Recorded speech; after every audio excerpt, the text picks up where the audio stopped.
계속 마가복음 보고 있고요. 오늘은 그 유명한 그 4,000명을 먹이신 기적의 사건을 함께 살펴보도록 하겠습니다.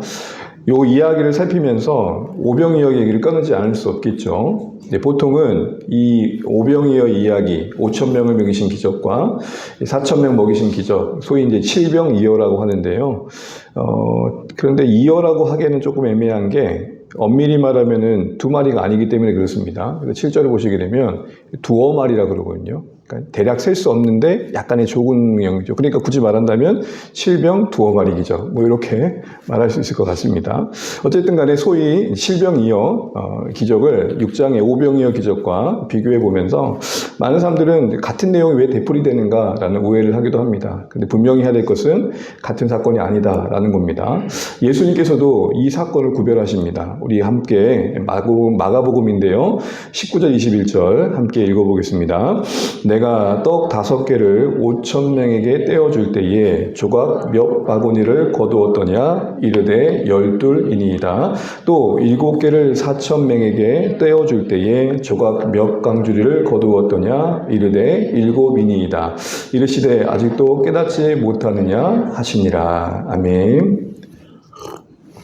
예수님께서도 제자들에게 이후에 이제 갈릴리 사역이 일단락되는 그 본문의 부분에서 과거의 두 가지 사건을 다시 한번 언급하실 때 별도로 이야기하고 있죠. 다른 사건으로 분명히 언급하고 있습니다.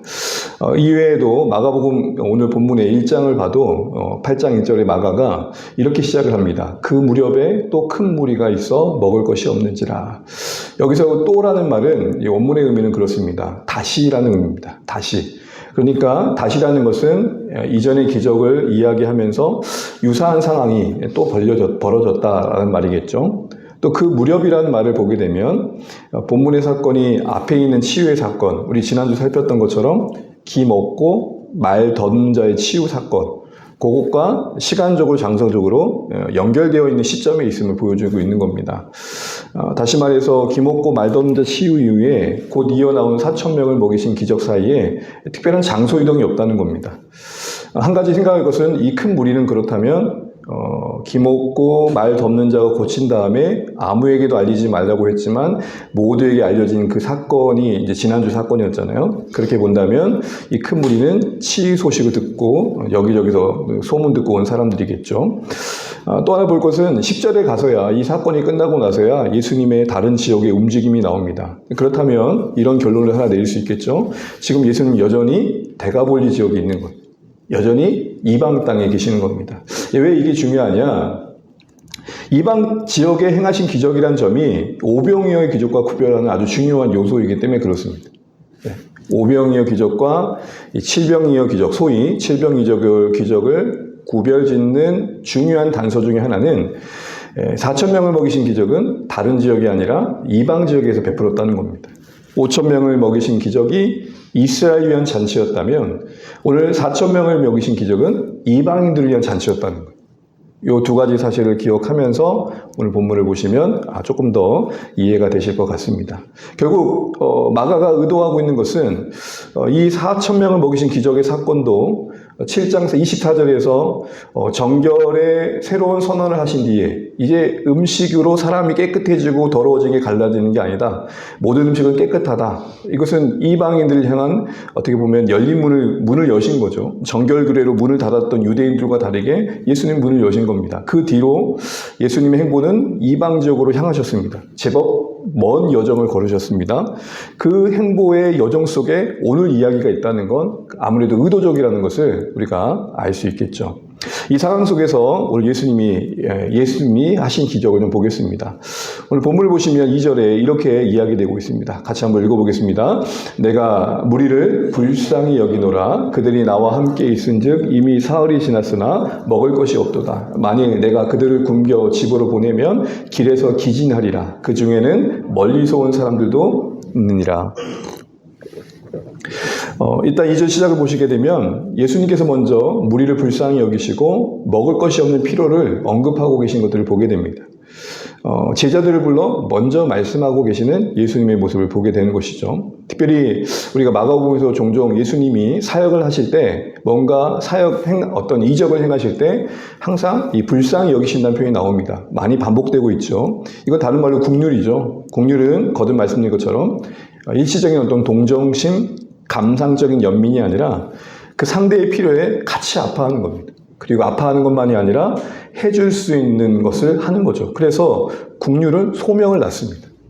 가난한 자를 국률이 여긴 자는 그들의 삶의 자리에 들어가서 자신이 그들을 돌보는 걸 소명을 여기죠.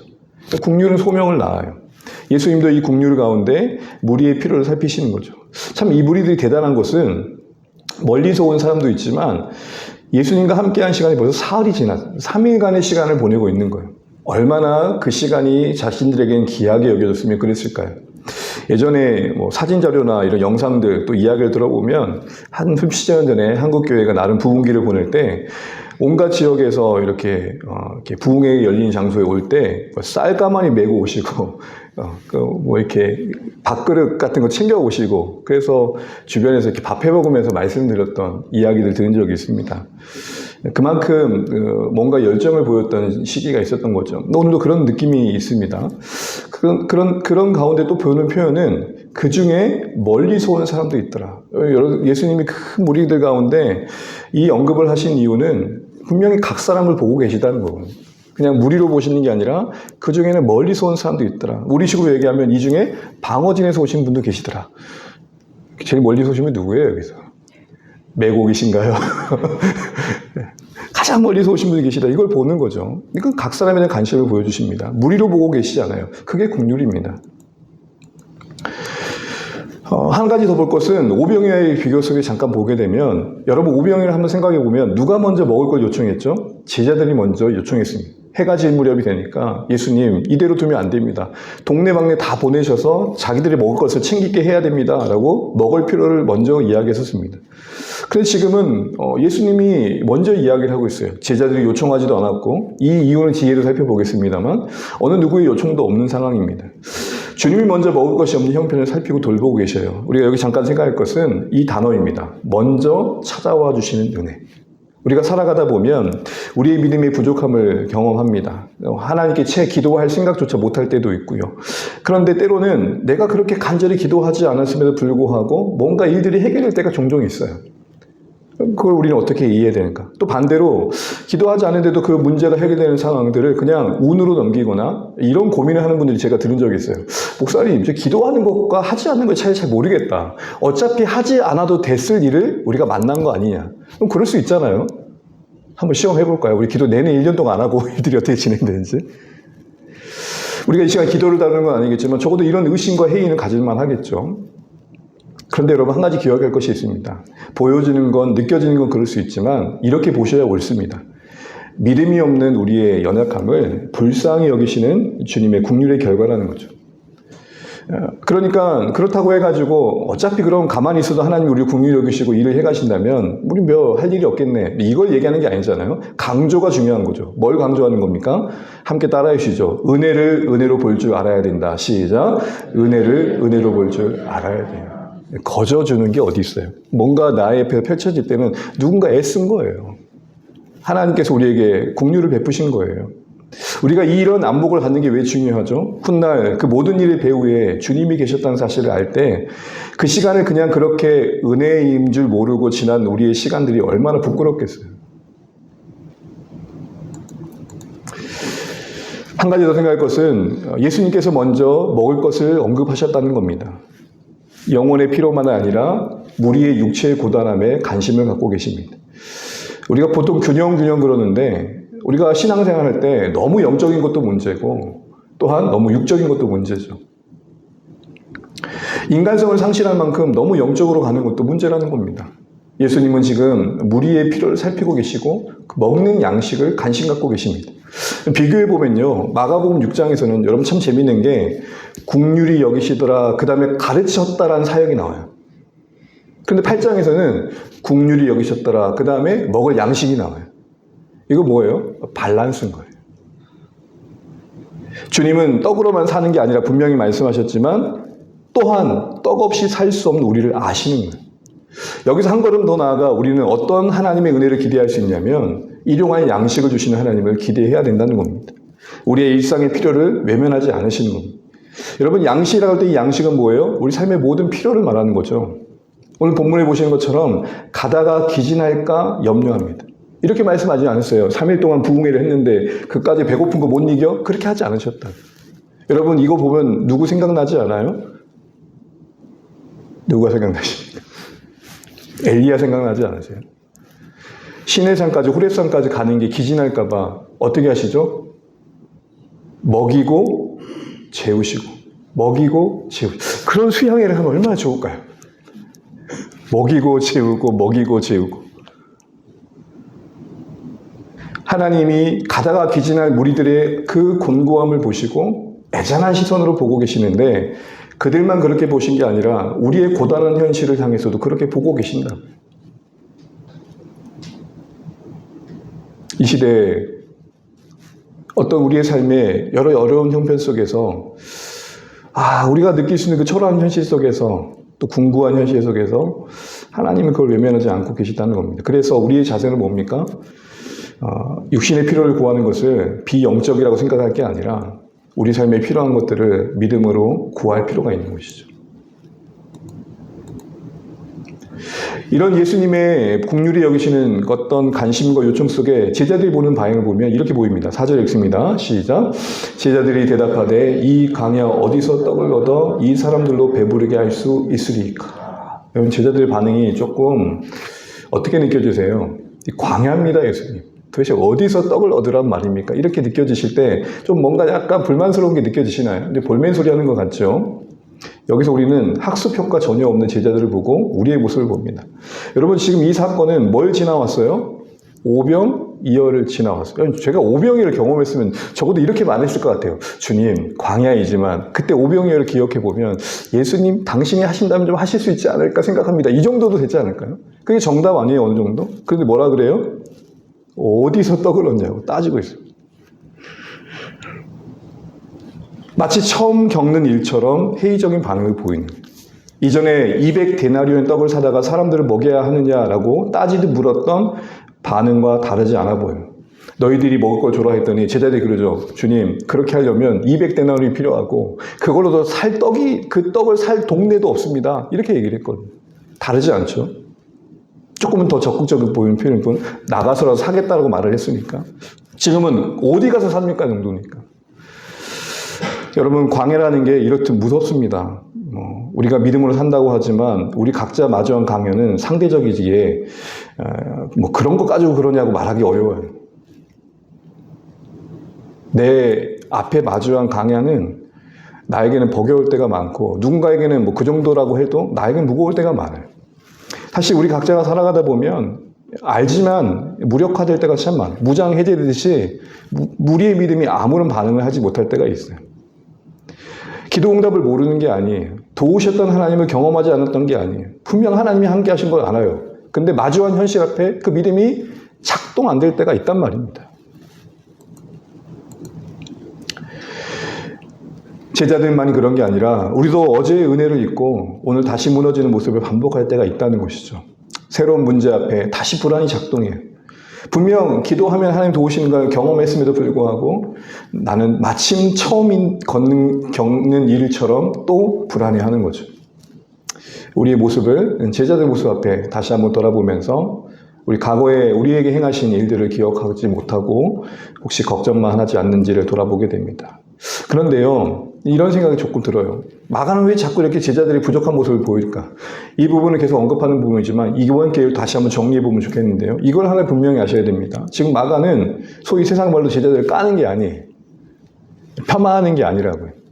지금 이 마가복음을 읽고 있는 청중들은 지금 이 믿음 없어 보이는 제자들이 어떻게 순교했고 어떤 역할을 하고 있는지 이미 알고 있는 자들이에요.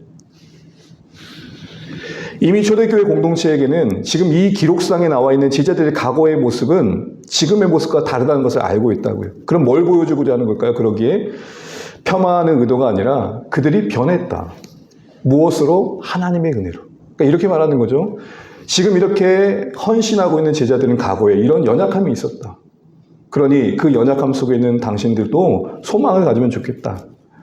그러면 우리도 동일하게 제자로 부름받았습니다. 제자로 부름받았는데 제자리죠.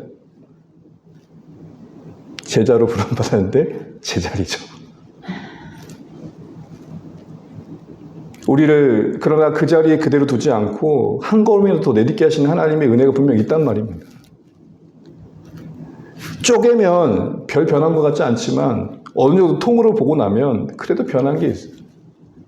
제가 옆에 아내가 있어서 할 말은 아닌데요. 분명 전도사 시절의 저와 지금의 모습은 분명 다르단 말입니다. 여전히 부족함이 있고 연약함이 있지만 분명 하나님이 잘하게 하십니다. 신앙의 현장에서 우리의 믿음의 이론이 배움이 힘없이 맥을 못 추는 순간들을 경험할 때 우리는 소망 하나를 가지셔야 돼요. 아, 이 수치의 시간이 나를 만드시는 기간들입니다. 제가 보니까 저 개인의 경험이지만 수치를 지나야 염치가 생겨요. 진짜 부끄러운 게 뭔 줄 알아요. 그리고 그만큼 자라가는 거예요. 이후에 예수님은 제자들의 반응을 뒤로 하고 새로운 이제 기적을 베푸십니다. 5절부터 7절 말씀을 우리가 보게 되면 예수님은 이제 그 제자들에게 떡이 몇 개냐고 다시 묻죠. 질문으로 다시 시작하십니다. 제자들은 7개가 있다고 말합니다. 오병이어때와 같이 땅에 이들을 앉히시고 떡 7개를 축사하시고 나누어 주십니다. 또 이어서 작은 생선 2마리도 축복하시고 나누십니다. 특별히 여러분 땅에 앉으셨다 이 말은 유대인들이 잔치상을 벌릴 때 했던 자세예요. 자 이제 앉으세요 이 말은 이제 잔치가 시작됩니다. 그러니까 먹는 준비를 하세요 이런 말이거든요. 유사합니다. 오병이어랑. 그런데 여러분 이제 보여야 될 건 뭐냐면 차이점이에요. 제 표를 보여드렸는데 오병이어와 칠병이어 소위 칠병이어의 차이를 보시게 되면 눈에 떡 들어오죠. 일단 떡은 몇 개였어요? 5개, 7개. 물고기는 2마리, 2마리. 먹은 무리는 남자만 5,000명. 여기는 먹은 무리 사람이 4,000명. 약 4,000명. 배불리 먹고 남은 바구니가 12개. 배불리 먹고 남은 강주리가 7개. 여기서 질문하셔야 돼요. 왜 오병이어 때는 바구니고 4,000명 때는 강주리인가? 비교했을 때 차이가 난다는 건 메시지가 되는 거거든요. 또한 한글로는 나오지 않지만요. 주석서를 보게 되면 물고기를 함께 축사하십니다. 떡과 물고기를 오병이어 때는. 그런데 유독 마가는 4,000명을 먹이신 기적에서는 떡과 물고기를 분리해서 축사하고 축복해요. 그런데 오병이어 때 축사로 쓰여졌지만 같은 단어 축사이지만 원문은 달라요. 요 이야기를 가지고 이거는 이 의미 있는 차이점들이 오늘 결국 이 4,000명을 먹이신 기적을 어떤 면에 강조하고 있는지를 보여주고 있다는 것을 확인하게 됩니다. 간단히 보게 되면 일단 12바구니에 가득한 떡과 7강줄에 가득한 떡이 이 기적 사이 비교가 되고 있죠. 여러분 7이라는 숫자는 충만한 수, 온 세상을 말해요. 이방 민족을 포함한 온 세상을 말해요. 7강줄이 가득한 떡은 결국 그러기에 이방 민족을 위한 어떤 온 세상을 위한 메시아의 잔치, 오병이어가 이스라엘의 메시아의 잔치였다면 이방인의 메시아 잔치를 말하는 거죠. 한 걸음 더 나가서 여러분 바구니라는 말은 유대인들이 자주 썼던 용기이고 강줄이라는 말은 그 외 이방인들이 자주 썼던 일반적인 용기였어요. 제가 어디 지역인지 헷갈리는데 여러분 정부지라기도 하기도 하고 뭐라 하기도 해요? 부추 또 솔 틀린 거예요? 같은 거예요? 네. 쓰는 표현에 따라서 지역색이 드러나는 거죠. 정부지가 어디죠? 부산. 부산. 솔은? 전라도. 그 다음에 또 뭐죠? 부추는 어디예요? 경기도. 어찌 그렇게 잘하세요? 바구니는 유대인. 강주리는 이방인. 그럼 결국 지금 4,000명을 먹이신 기적 자체가 이방인들을 위한 구별된 사건이라는 것이 이 기술을 통해서 확인되는 거죠. 결국 결론은 뭡니까? 모두 배불리 먹는 결론의 같음 속에서 12바구니나 7강줄이나 결국에는 유대인이나 이방인이나 동일하게 풍성한 하나님의 은혜 안에 그 잔치에 참여할 수 있다는 사실들을 보여주고 있는 거죠.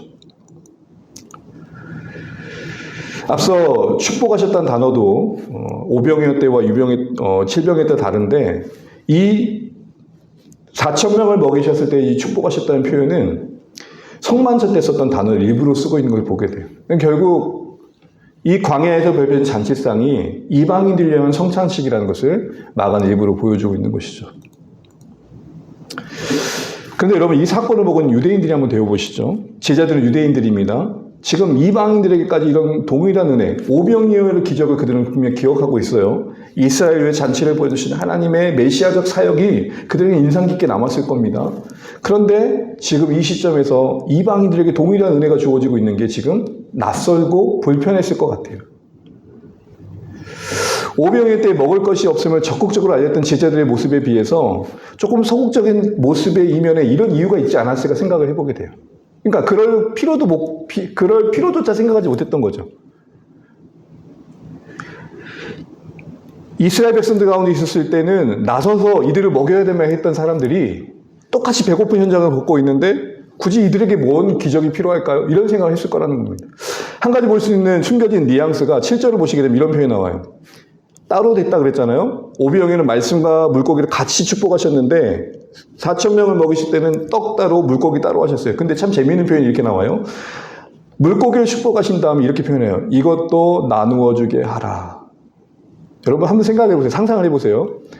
떡 7개만 있으면 너희들에게 떡 몇 개가 있습니까? 하면 떡 7개요. 그리고 고기도 몇 마리 더 있네요. 이렇게 얘기했어야 되지 않을까요? 왜냐하면 오병이어 때도 물고기 2마리와 떡 5개가 있습니다라고 얘기를 했거든요. 같이. 떡을 먹으면 물고기도 먹는 게 같은 거 아니에요? 자, 이런 상황들 속에서 지금 이것도 나누어 주게 하라는 상황까지 오게 된 이유 속에 여러분 뭐가 느껴지세요? 이런 예화를 한번 들어보죠.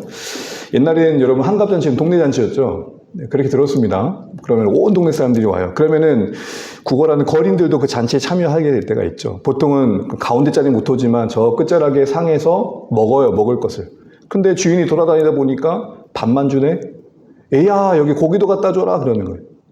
거린이라고 차별하면 안 된다. 잔치상이니까.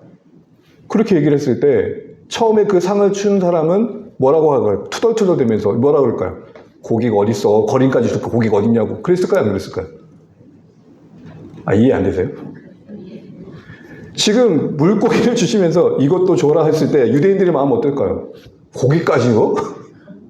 빵은 그래 허락돼. 고기까지요? 그래, 고기까지. 이렇게 말씀하시는 거예요. 마가는 직접 설명하고 있지 않지만 제자들의 반응을 통해서 우리는 이방을 향한 하나님의 은혜를 온전히 받아들이지 못하는 당시 유대적 한계를 보게 돼요. 하나님이 그들을 축복해 주면 좋아요. 떡까지는 괜찮아요. 고기까지요? 이 마음이 어떤 게 느껴지세요? 은근히 거리를 두고 그들을 밀어내고 있죠. 하나님의 은혜가 우리에게만 부어져야 된다는 거예요. 그런 관점에서 오늘 우리에게 적용을 해본다면 우리에게 이런 생각을 하게 하는 그런 모습은 없는지 돌아보시면 좋겠다는 거죠. 이런 마음을 가졌다는 겁니다. 이렇게 되면 자신들과 이방인들이 다른 점이 뭐냐는 거죠. 자신들은 아브라함의 후손이고 할례를 받았고 율법도 나름 지켰고 제사를 드리고 있는데 그럼 이방인들과 같은 대접을 받는 게 말이 되냐는 거예요. 제가 이런 말을 들은 적이 있어요. 목사님, 예수 믿는 보람을 잘 모르겠다고. 주일 예배를 잘 드리고 헌금도 드리고 헌신도 하고 아이고 혹시라도 하나님 앞에 뭔가 벌 받을까 막 조심조심하면서 살아왔는데 교회도 안 다니고 지멋대로 살고 있는 저 사람을 비교해 보면 나는 왜 이럴까 싶은 생각이 들어요. 우리식으로 하면 이런 거죠. 나도 할례도 행하고 있고 율법도 지키고 있고 제사도 예배도 드리고 있는데 지금 유대인들의 푸념이 바로 오늘 제자들의 어떤 냉소적인 시선 속에 이렇게 담겨져 있는 겁니다. 그래서 결국 칠병이어는 이런 목적도 있습니다. 잘못된 이스라엘 중심의 선민의식을 타파하는 것이죠. 유대인들이 자신들의 종교적인 행위로 이방인과 자신을 차별화했던 이유 중에 하나는 하나님의 복은 우리만의 것이다라는 자신들만의 것이라는 어떤 우월감이었거든요. 우리에게도 나름 더 나은 보상을 받아야 된다는 심리적인 어떤 신앙적 보상 심리가 작동할 때가 있고 또 안 믿는 사람을 향해서도 나는 믿어서 복받은 사람이고 당신은 그렇지 않아 복받지 못했다는 단순한 이월적인 이론으로 대할 때도 있습니다. 아유, 예수 안 믿으니까 저러지. 신앙적인 선택과 행위들이 나에게 있어서 우월감이 되고 타인과의 관계 속에서는 그것을 가지고 차별하기 쉬운 생각들이 있더라는 거예요. 근데 여러분, 성경이 말하는 거룩은, 구별은 누군가와의 비교 속에서 만들어진 게 아니라 어제의 나와의 비교입니다. 성경적인 비교는, 성경적인 구별은 타인과의 비교에서 우월감이 아니라, 우위가 아니라 어제의 나와 오늘 날 사이에서 이별을 말하는 거예요. 십자가를 통과한 나와 그렇지 않는 나와의 비교입니다. 제가 종종 이야기하는 김광석 씨의 고 김광석 씨의 서른쯤의 노래 여러분 기억하신가요? 거기 후렴에 이런 말이 반복되는 가사가 있습니다. 매일 이별하며 살고 있구나. 내가 떠나보낸 것도 아니고 내가 떠나온 것도 아닌데 세월만 그런 게 아닙니다. 어느새 우리가 그런 어떤 그 가사를 영적으로 보게 되면 떠나보내야 될 것들은 떠나지 못하고 붙들고 있고 그러고 있지 않은가요? 어제의 고집, 어제의 불신앙과 이별하고 어제보다 더 주님을 닮아가고 하늘 소망에 가까워져 가는 게 진짜 구별이라는 거죠. 비교하려면 남과 비교하는 게 아니라 어제의 나와 비교해야 옳다. 그게 진짜 구별이다라는 것이죠. 오늘 나눈 말씀들 우리 기도 제목으로 좀 정리하듯이 한번 쭉 읽어보시면서 그런 중에도 와닿는 말씀들 붙들고 기도해 가면 좋겠습니다. 제가 맨 처음 기도의 제목 읽고 나머지 정리하는 마음으로 함께 읽어주시면 좋겠습니다. 주님의 긍휼과 돌보심을 신뢰하며 나아가게 하소서. 우리의 형편을 먼저 살피시고 배고픔과 기진함을 불쌍히 여기시는 주님의 마음을 알게 하소서. 우리의 영적인 굶주림뿐만 아니라 육신의 고단함과 일상의 피로까지도 세밀하게 채워주시는 주님의 전인적인 돌봄을 신뢰하며 모든 삶의 문제를 주님 앞에 담대히 내어놓게 하소서. 은혜로 볼 줄 아는 안목을 허락하소서. 당연하게 주어지는 일상의 문제 해결이나 기도 응답을 운으로 치부하지 않고 우리를 불쌍히 여기시는 주님의 일반적인 은혜임을 깨닫는 눈을 열어주셔서 하나님의 역사하심에 대한 회의하거나 의심하지 않고 늘 주님의 신실하심을 찬양하며 감사하게 하소서. 과거의 은혜를 기억하며 오늘을 이겨내게 하소서. 어제의 놀라운 기적을 경험하고도 오늘의 현실 앞에서 다시 불안해하고 무너지는 제자들 같은 우리의 자화상을 회개합니다.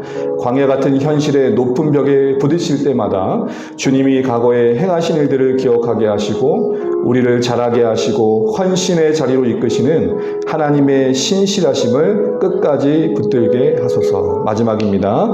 우월감을 버리고 어제의 나와 이별하는 삶을 살게 하소서. 자신의 열심이나 신앙적인 배경을 근거로 타인과 자신을 차별화하려는 잘못된 선민의식이나 보상심리를 버리게 하소서. 진정한 신앙의 구별됨은 타인과의 비교가 아니라 어제의 나와 이별하는 것임을 기억하며 어제의 고집과 불신앙을 버리고 오늘도 주님을 닮아가는 자가 되게 하소서. 아멘. 이와 같은 소원함을 가지고 우리 찬양하시고 기도하는 시간 갖겠습니다.